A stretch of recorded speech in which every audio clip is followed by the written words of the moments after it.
So, our first guest was married to Donald Trump for 14 years. They have 3 children together. In typical Trump fashion, her new memoir is ruffling feathers and making headlines. Please welcome for the first time to our show, Ivana Trump.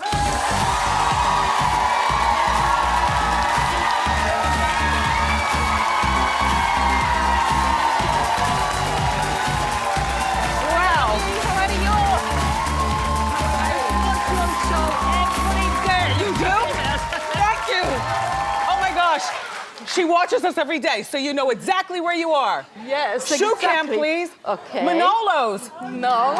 No? Roger Verbier. Roger Verbier. Nice. And I like your sensible kitten heel, too. Yes, you know what? This on the runways in the Dior and Chanel and in the Europe and haute couture collections. And, you know, I cannot walk more than 2 blocks on stilettos. And I love to walk. So this is very sensible. Look, show them your actual heel height, though. See, flip your feet around. Okay. Ivana. Okay. Ivana. No, your actual heel, the heel height. Okay. So, and I love your legendary beehive. Thank you. I'm a beehive wearer as well. The higher, the better. Higher, the better, yeah. Yep. You, me, and Patsy from AbFab. We love a beehive. Thank you. So, it is just so convenient. Yes. It just goes and it stays for days, and I just touch it up, and it stays, and I just puff it up a little bit more, and it stays. Do you do it yourself? I repair it myself. You know, I go to a hairdresser once a week, and then I touch it up, and because you know, with the hair, I don't know how you ladies with the long hair. You know, you have a bangs over your eye, and it flies in the wind. It goes on the lipstick. I mean, this one, it's untouchable. I hate that part. It doesn't move. Did you have to get your ex-husband's permission to write this book? I really never ask.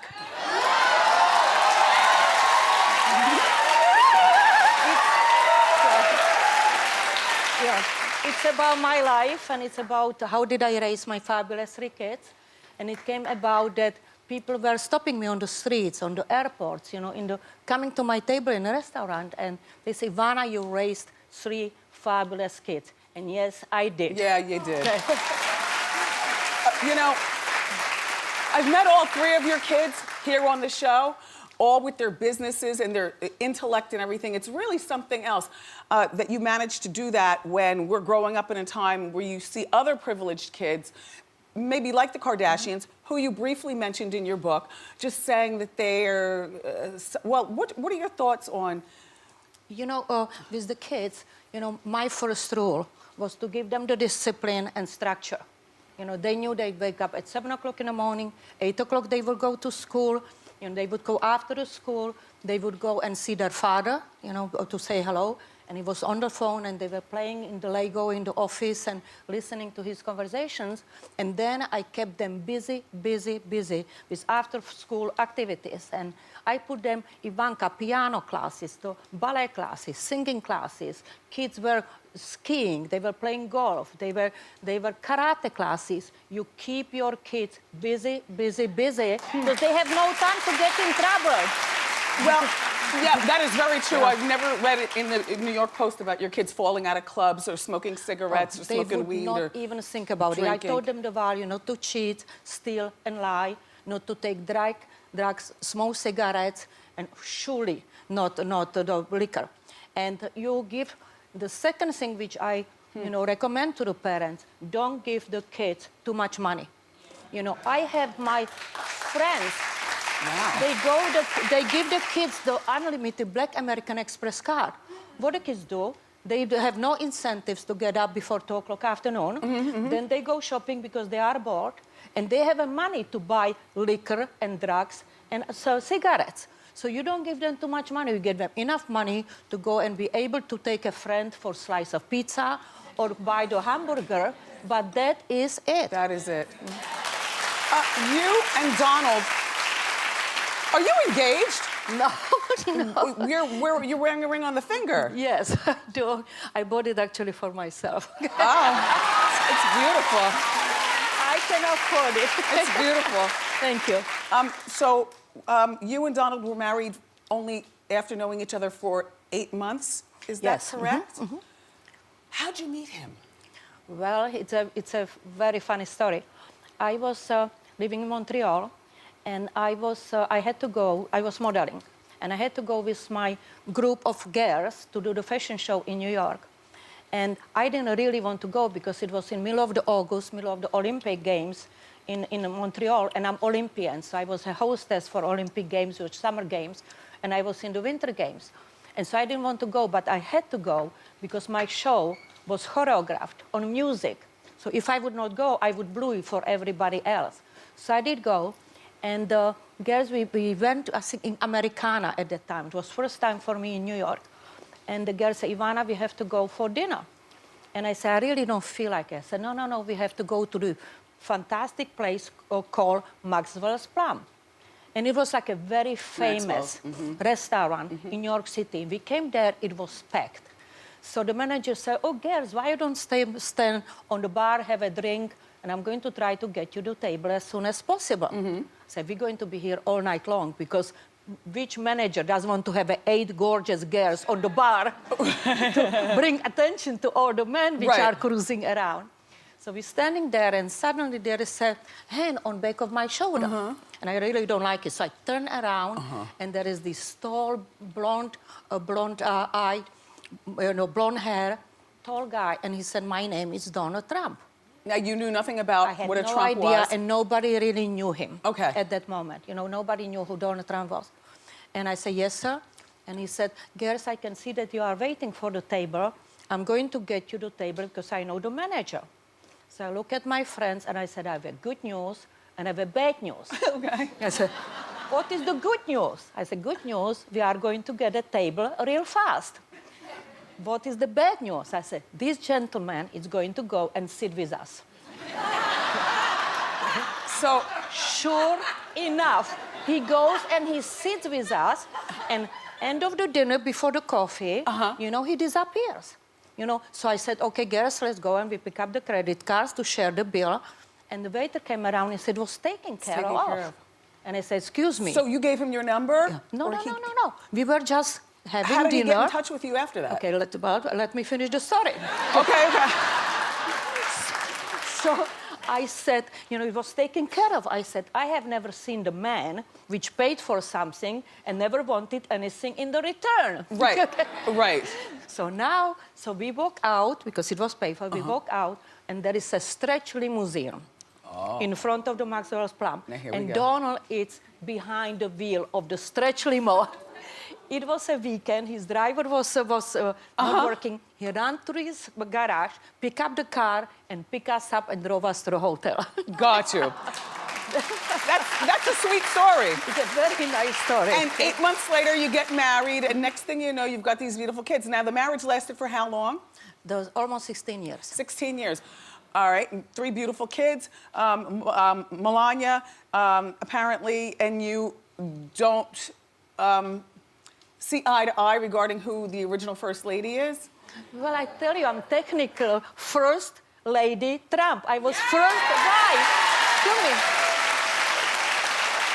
Okay. I don't know what is Melania's problem. She just has to get over it. She's First Lady of America, but I'm First Lady Trump. Excuse me. Well, I have 3 grown-up kids. And the interesting thing that I found about this, because, you know, Ivana is promoting a book, and she lives a quiet life, except when I see you on yachts and bathing suits with young men. Okay. All right, it's not that quiet. Well, that's not bad. But that's a good thing. But, you know, I'm surprised that Melania clapped back. I have no idea what is why going she on at the jumped White on House? the whole thing. I have no idea why she did it, because I never said I'm First Lady of America. Her clapback was something... better her than me, frankly, you know? I like my... Yeah. Her clapback was something to the effect of that Ivana's doing this for a publicity stunt to sell her book. I don't think that you needed to sell. You were just talking. You write a book. You promote it. I mean, it's normal. It's a business. What kind of father was Donald when the kids were growing up? Donald was very loving. He loved his kids. And But he was not a father which would, and he was, you know, good provider, of course. But he was not a father which would do choo-choo, nyo-nyo, choo-choo, nyo-nyo, and take them to the center park on stroll or take them to do some kind of game or something. You know, he would love them, but he did not know how to speak to them in the children way of thinking. So he was able to speak to them only when they came from university, when eventually he was able to speak business with them. Yeah. You know, but otherwise he really did not know how to handle the kids. Is it true that he offered you $250,000 per child that you would sire him with? No way, no. Okay, that's not true. No. 350? Yeah.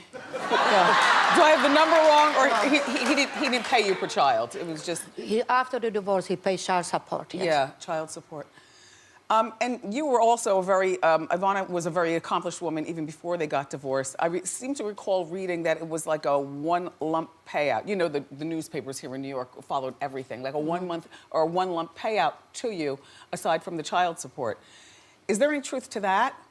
Well, I did get, you know, I got the, I don't think what I deserved, because when I met Donald, he was working for $75,000 for his father, and when I divorced him, he was a billionaire. And I was with him, you know, I built up the Commodore Hotel, Grand Hyatt Hotel on 42nd Street. And I the built plaza. up the Trump Tower. I ran the casinos, 3 casinos in Atlantic City. I was flying for 8 years every morning on the helicopter, you know, at 8 o'clock in the morning to Atlantic City, and I would come back at 5, 6 o'clock at the evening at a dinner with the kids and go for a rubber chicken, you know, dinner, you know, black tie dinner parties and stuff like that. So I really contributed so much to him. Was he hard-nosed during the divorce proceedings? Like we were reading, he was giving you real ajna over this divorce. My divorce was really brutal. It took 2 years, and Donald took the divorce as a business. And he cannot lose. It was like a business deal for him. No matter that I was mother of his 3 children, he just took it as a business and he could not lose. So it was tough. You know, I saw him one time in the car. I was in a vehicle that was up higher, and he had an Acura. It was like a really fast Acura, like the first year they came out. This is back in the early 90s. And he was with Marla in the car, and he was married to you. And we had no idea. You know, John Q. Public had no idea what was going on behind the scenes. Marla Maples, according to the book, you still don't get along with her, even though it's been over 20 years. I'm not going to discuss Marla Maples or the showgirl. Not a chance. You said her name in the whole book. Ivana, it's funny, she calls Marla Maples a showgirl the whole time. Well, look, I find you fascinating. Thank you. And I wish that we can continue with this conversation. Oh, pictures and everything. Oh, you guys, you have to get this book. It's called Raising Trump. It's in stores now. Thank you so much, Ivana. Thank you.